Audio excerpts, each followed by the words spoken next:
Olá, pessoas da minha internet, tudo bem com vocês? No vídeo de hoje eu vim aqui comentar um pouco não só sobre os filmes, mas também sobre o caso Richthofen. A maioria do pessoal aí já deve estar sabendo que há pouco tempo estreou na Amazon, no streaming da Amazon, né, o Prime Video, dois filmes que contam a história do assassinato dos Richthofen, da Marisia e do Manfred Richthofen, que era um casal super rico, que tinham dois filhos, o Andreas e a Suzane, e a Suzane, ela tinha um namoro com o Daniel Cravinhos, que vivia numa outra realidade, digamos assim, financeiramente falando, né? Os dois começaram a namorar, de início estava tudo bem, porque os pais da Suzane acharam que ia ser só um passatempo, uma diversão, né? Mas quando eles viram que o namoro tava ficando sério, eles falaram, ó, larga desse cara aí, porque ele não é do nosso nível, aquela coisa toda. A Suzane, apaixonada, acabou ali bolando um plano para se livrar dos pais. Em outras palavras, para matar os pais, né? Então, ela ficou conhecida aí como a menina que matou os pais, que foi justamente o nome que deram para um dos filmes, né? Porque foram dois filmes que estrearam lá na Amazon,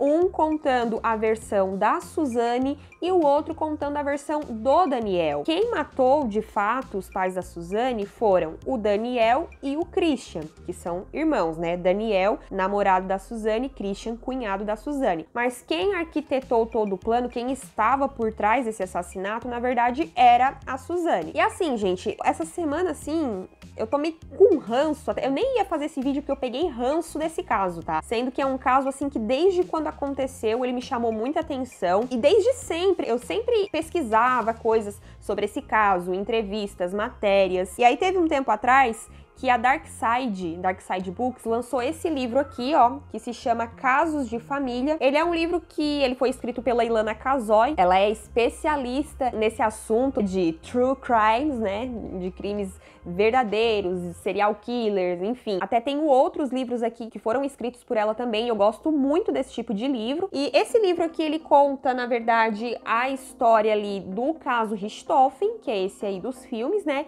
e também o caso Nardoni, que pra quem não lembra, é aquele caso da menina Isabela que foi jogada da janela do 6º andar pelo pai e pela madrasta. Enfim, por que eu peguei ranço desse caso, como eu falei, né? Porque por conta dos filmes, acabou virando uma modinha. Então tem gente que na época que aconteceu nem era nascido e agora quer dar um de especialista sobre o caso. Não estou julgando porque eu, por exemplo, eu amo anos 80, mas eu não nasci nos anos 80. Então isso não quer dizer nada, não é isso que eu quero dizer. O que eu quero dizer é que a pessoa viu um filme na Amazon e acha que sabe tudo sobre o assunto. E aí tem gente, inclusive, até fazendo fake news, digamos assim, sobre o caso. Por quê? Aquilo lá que tá nos filmes, se for analisar bem, não é nem a versão do Daniel e nem a versão da Suzane. É a versão que os advogados deles criaram para eles contarem no tribunal. Porque aqui nesse livro tem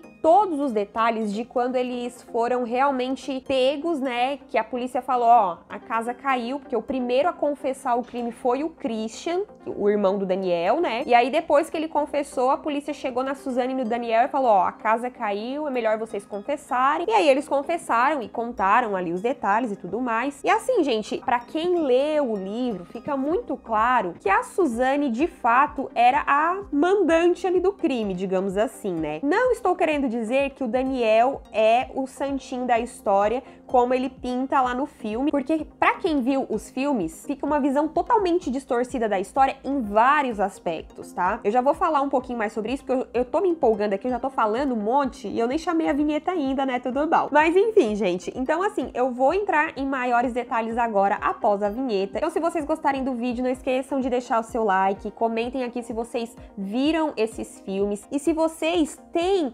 alguma base fora o filme, né, os filmes, se vocês já leram algum livro, alguma coisa desse tipo, pra poder opinar com maior propriedade, digamos assim, porque eu tô vendo muita gente aí falando muita bosta sem saber nada sobre o assunto, e isso me irrita, gente, sério. Mas enfim, então chega de enrolação e vamos lá. Gente, então assim, ó, eu vou comentar bem pouco, assim, sobre o que eu achei de atuação, fotografia, esse tipo de coisa, tá? Eu vou comentar mais sobre o caso em si mesmo, tá? Vamos lá. O filme, ele tem duas versões e ambos os filmes são praticamente iguais. Só muda ali alguma coisinha, alguma cena ou outra, né? Porque como tá numa visão diferente, um é na visão do Daniel e o outro é na visão da Suzane, então sim, tem algumas diferencinhas. Mas muitas cenas são praticamente iguais.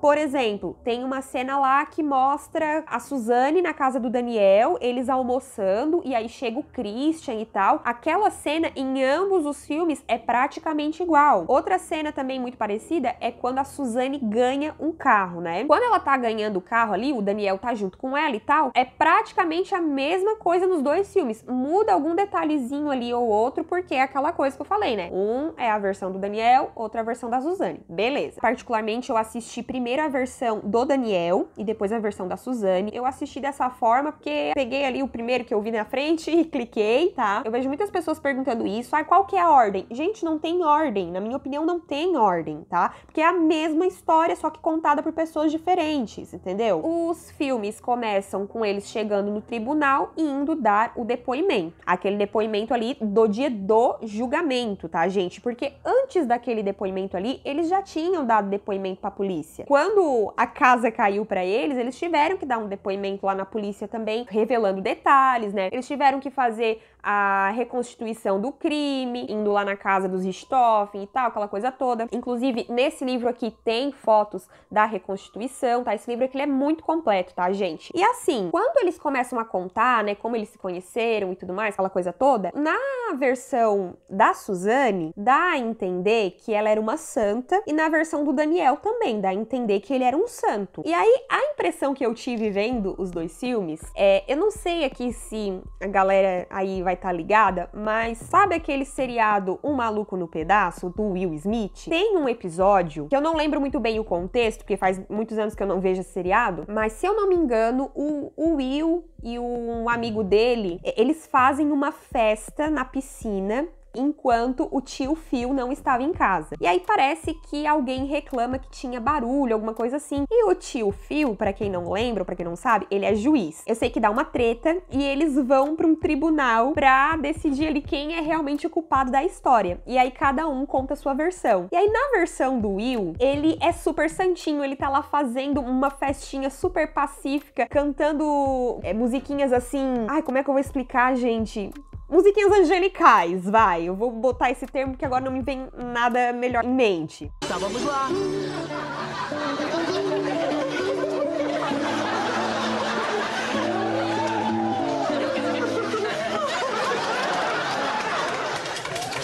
Se eu não me engano, tem um deles que tá com uma boia de patinho e aí chega o tio Phil, que daí na versão do Will ele é o vilão, digamos assim, né? Ele fura a boia do cara, e umas coisas assim, sabe? Super exagerado. E aí, quando chega na hora do tio Phil contar a versão dele, ele conta assim como se a festa do Will tivesse sido uma festa de arromba, que tivesse incomodando o quarteirão todo, sabe? Super exagerado também. Não teve ali um meio termo. E nos filmes do caso Richthofen, também é a mesma coisa, gente. Não tem um meio termo. As duas versões são super exageradas no sentido de todos os dois estarem se fazendo de santinhos ao extremo. Tanto é que uma coisa que ficou bem marcante, assim, no filme, né, é que na versão do Daniel, a Suzane chega pra ele com cigarros de maconha, toda a vida louca, e oferecendo cigarro pra ele, e ele, não sei o que, aquela coisa toda, né? E na versão da Suzane, ela conta, assim, como se o Daniel tivesse forçado ela a usar drogas, a usar maconha. Tanto é que no próprio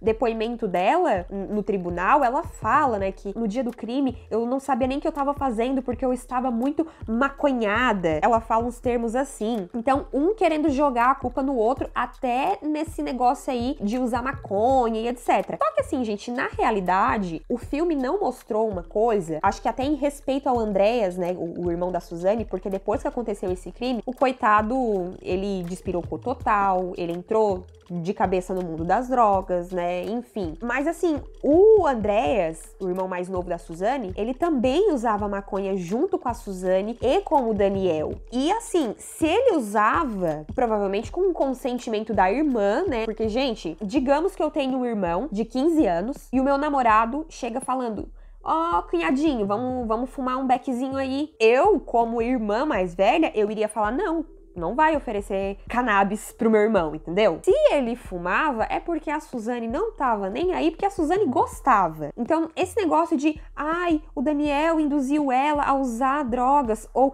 ela induziu o Daniel... Não, gente, ninguém induziu nada, até porque ali ninguém era criança. O irmão do Daniel, inclusive, o Christian, ele tinha envolvimento com drogas, ele já esteve até internado, se não me falha a memória. Então, assim, o Daniel, ele sabia muito bem o que era esse mundo das dorgas, digamos assim. Então não vem querer dizer lá na versão dele que a Suzane que ficava me oferecendo. Não. E a Suzane também, ela não tem credibilidade nenhuma pra chegar falando que o Daniel que ficava forçando ela, porque ele não forçava nada, ela usava porque ela queria, tá? E repito aqui, essas versões aí dos filmes provavelmente são versões idealizadas pelos advogados deles, né? Porque os advogados querem ganhar a causa. Então eles vão arquitetar ali todo um plano, digamos assim, para influenciar o júri para poder, ali, na hora da sentença, né? E provas de que a Suzane não é nenhuma santa é tudo que aconteceu depois do crime, ali naquele meio tempo em que a polícia ainda não sabia quem tinha matado os pais dela, né? No filme isso não mostra, o que eu achei, assim, que foi uma coisa que faltou. Eu acho que deveria ter mostrado um pouco mais do que acontece depois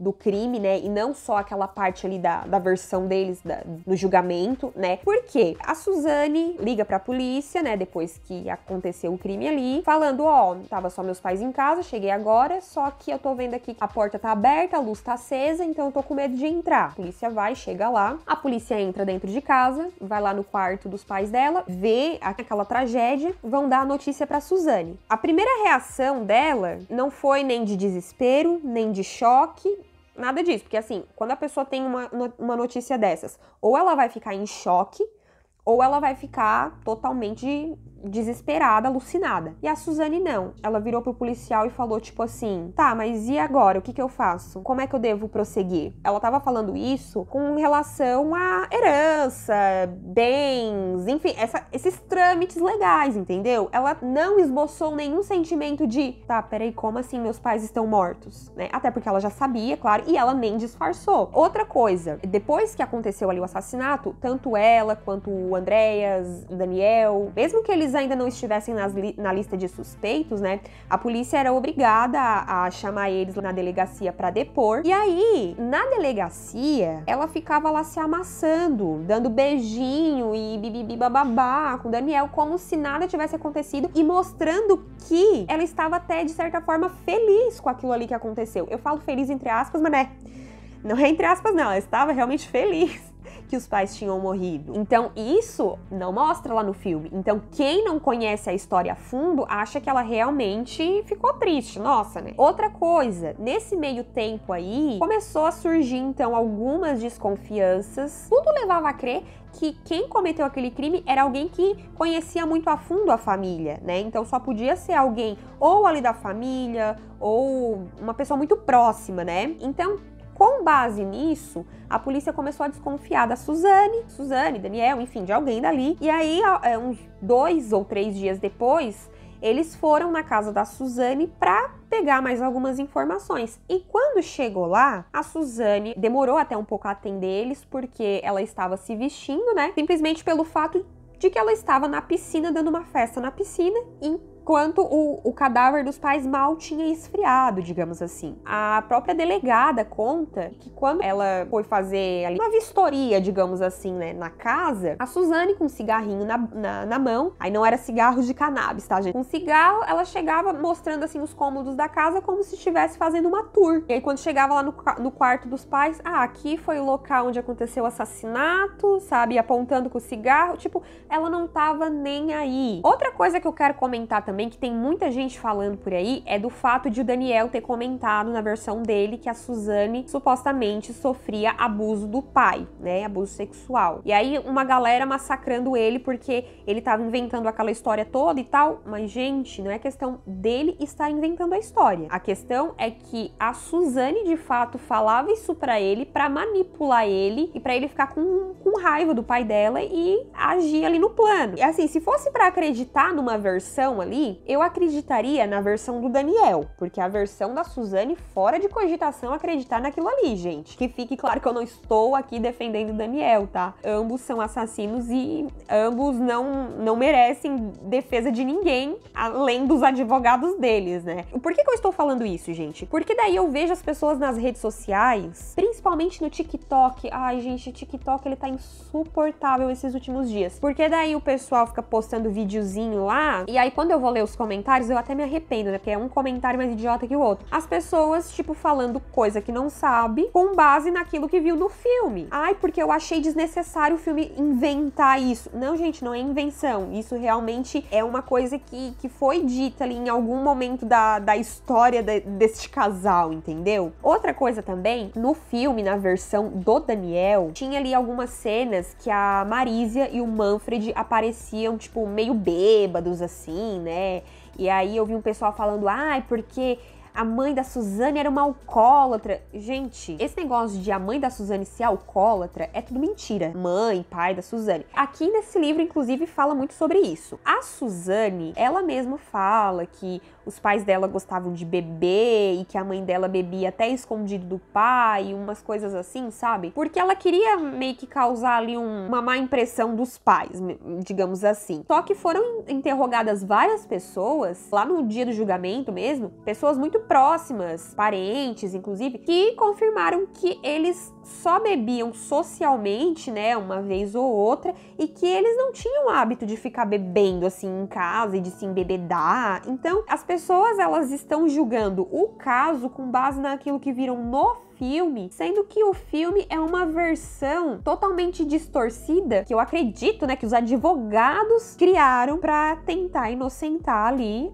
os réus. Inclusive aqui no livro tem uma página aqui que é uma cópia de uma carta que a Suzane fez para os sogros dela, digamos assim, né? Então, para vocês verem como, aqui nessa carta, o jeito que ela escreve, já dá para perceber que ela sabia que ela tinha feito cagada e que ela era culpada. Então, aquele chororô todo lá no filme, e que, ai, quando os dois irmãos foram matar, ela ficou tapando o ouvido e, ai, meu Deus do céu. Que ela tapou o ouvido, beleza, porque isso ela realmente fala até na reconstituição dos fatos. Mas que ela tava desesperada e que ela não queria ir adiante com o plano, mentira, gente. Ela que arquitetou tudo, tá? Eu vou ler aqui rapidinho a carta que ela escreveu, então, pra Nádia e pro Cravinhos, né, que era o Astrogildo, que ela chamava de Cravinhos. Uma carta escrita aqui no dia 22 de novembro de 2002. O crime aconteceu na noite de 31 de outubro, e ela escreveu assim: Nádia / Cravinhos. Eu não sei se o meu primeiro bilhetinho chegou até vocês, mas de qualquer jeito eu gostaria de pedir novamente e mais 1 milhão de vezes perdão. Eu gostaria de coração que vocês pudessem me perdoar, porque eu amo muito vocês. Ela tá pedindo perdão aqui porque ela já sabe que, né,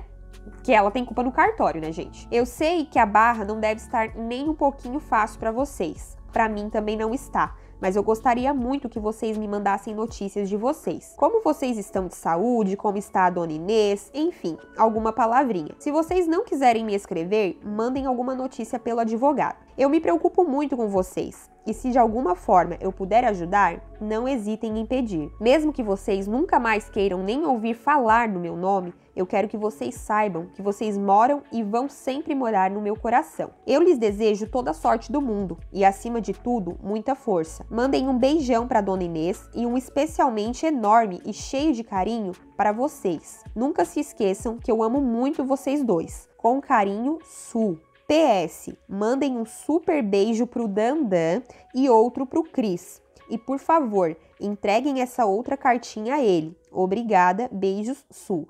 Então, gente, quem é Dandan? Dandan é o Daniel, tá? Pra quem não sabe, a Suzane chamava ele de Dandan. Lá no filme, dá pra ver que ela chama ele de Dan, mas ela também chamava de Dan, de Dandan, enfim. Tem tanta coisa que eu queria falar nesse vídeo, só que eu acho que se eu fosse falar tudo que eu penso, eu ia fazer um mini documentário aqui, né? Eu sei que a proposta do filme não é mostrar todo o caso com detalhes e etc, porque aí realmente seria um documentário, né? Eu acho até que se esse fosse o propósito, eles não fariam 2 filmes e fariam apenas um, só que mais completo, né? Enfim. Só que qual que é a minha crítica? É que por causa de pessoas que não conhecem o caso, que acabam só assistindo os filmes, né? Essas pessoas às vezes acabam tendo uma visão distorcida do que aconteceu. Outra coisa que eu também vejo as pessoas falando é tipo, ah, tá bom, tem a versão do Daniel, tem a versão da Suzane, agora tinha que ter uma terceira versão do Andréas, pra ele contar a versão dos fatos dele, porque ele andava direto com a Suzane e com o Daniel, né? Enfim. Só que, gente, o coitado, ele tá até surtado, ele ficou até surtado depois disso tudo que aconteceu. Eu acho que as informações que se tem até hoje, com base no que o Andréas contou, né, acho que não seriam